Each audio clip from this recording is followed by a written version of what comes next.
As a human being, the hero's journey is perhaps the last great adventure on Earth, and one that's uniquely ours. Recognisable to us in mythology and fairy tales, it portrays the inner journey of self-knowledge, the quest to answer the ancient question familiar to us all: who am I? As with all adventures, it's a journey into the unknown, with our own unique inner trials and barriers to face along the way. The jewel on offer is our greatest resource and of infinite value, bringing connection, joy and hope, something that we can bring back to share with our friends, families, loved ones and community. The revolutionary hero's journey self-inquiry technique is one of mankind's most powerful psychotechnologies, informed by practices reaching back over 2,500 years. It puts us in touch with the felt aliveness of our fundamental adequacy, who we ultimately are before we're at any identity or role, cutting through beliefs about ourselves as well as states of mind and attitudes. This is self-realisation arrived at through self-inquiry. It carries no dogma or creed, there's nothing to believe in, and no one will tell you who you are. We offer a technique which is understandable and practical for the Western 21st century common man or woman. In his book, The Hero with 1,000 Faces, Joseph Campbell outlined what is called the monomyth, an archetypal story with a singular script that's woven throughout all ages and cultures, revered for its description of the psychological journey necessary for the well-being of both the individual and the collective. Its protagonist is the hero character, a psychological motif based on overcoming obstacles and achieving that which is most worthwhile. The hero's main feat is to overcome that which is most oppressive and scary, often depicted as the monster of darkness, the long-hoped-for and expected triumphant emergence of consciousness out of the unconscious. What's found, claimed, discovered and revealed as a prize or reward has been known as the Holy Grail, the Philosopher's Stone, the Fountain of Knowledge, the Elixir of Life and the Pearl Beyond Price. But what are they referring to? To quote Joseph Campbell, the goal of the hero trip down to the jewel point is to find those levels in the psyche that open, and finally open to the mystery of your self-being, Buddha consciousness or the Christ. That's the journey. Traditionally known as enlightenment, kensho, awakening, gnosis or union, it's a prize that can only be experienced for oneself, in the same way that we can only know the taste of salt by tasting it. The self-realisation that occurs strips away misconceptions that awakening is impossible for us or out of reach, somehow limited to members of secret societies or those that live in caves or monasteries in the mountains. Awakening to who we are is the birthright of everyone and utterly achievable, with many people having a direct experience of who they are on their first hero's journey retreat. Some directly experience who or what they really are on their deathbed, and there's often both a joy in this revelation alongside a sadness and a sense of loss of what could have been. So why wait? This is for us to know right now. The earth needs awake people now, perhaps more than ever.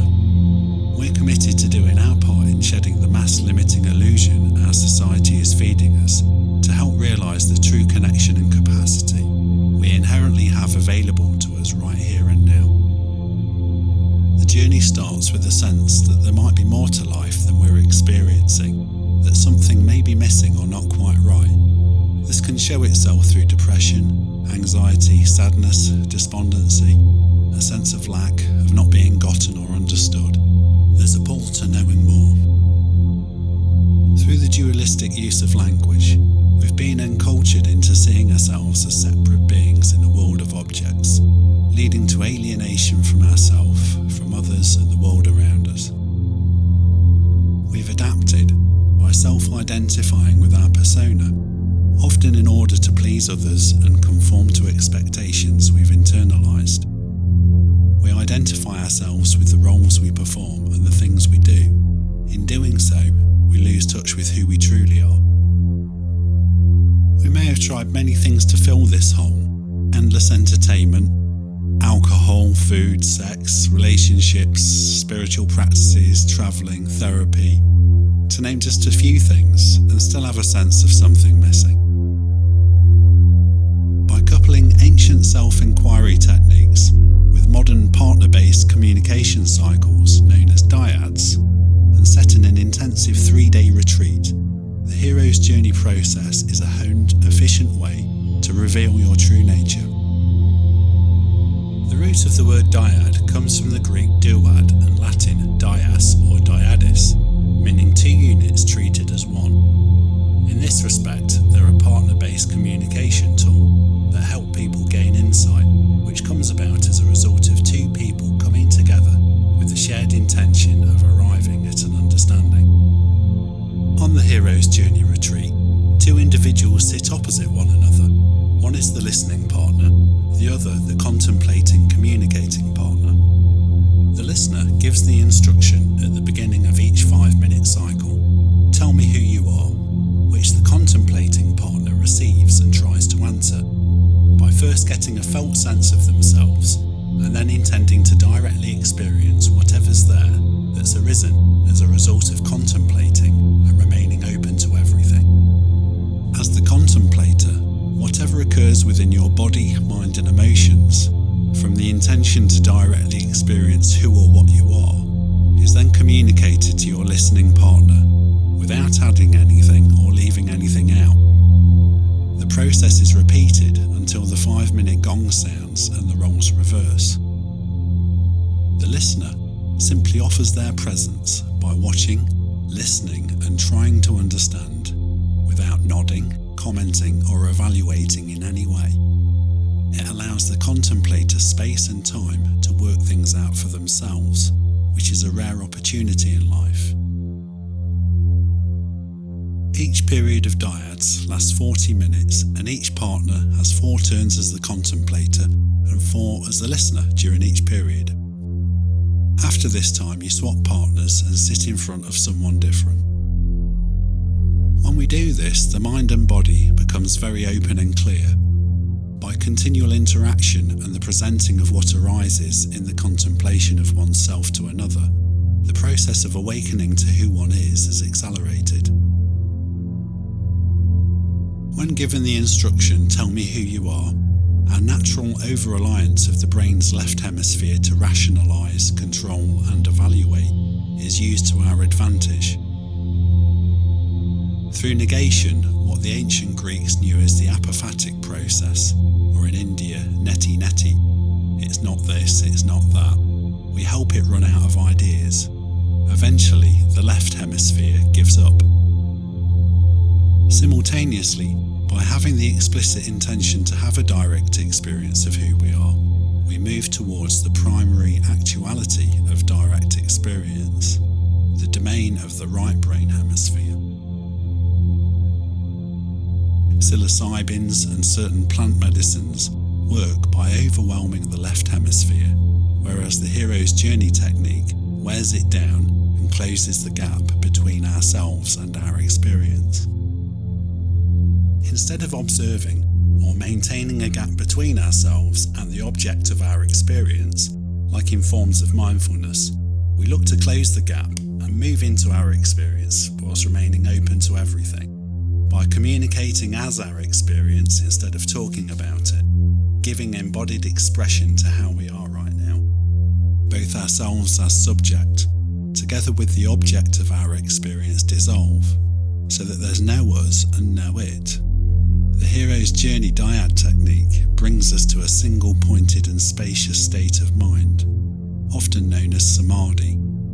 This is the most fertile ground for awakening to occur, and where, by grace, realization occurs.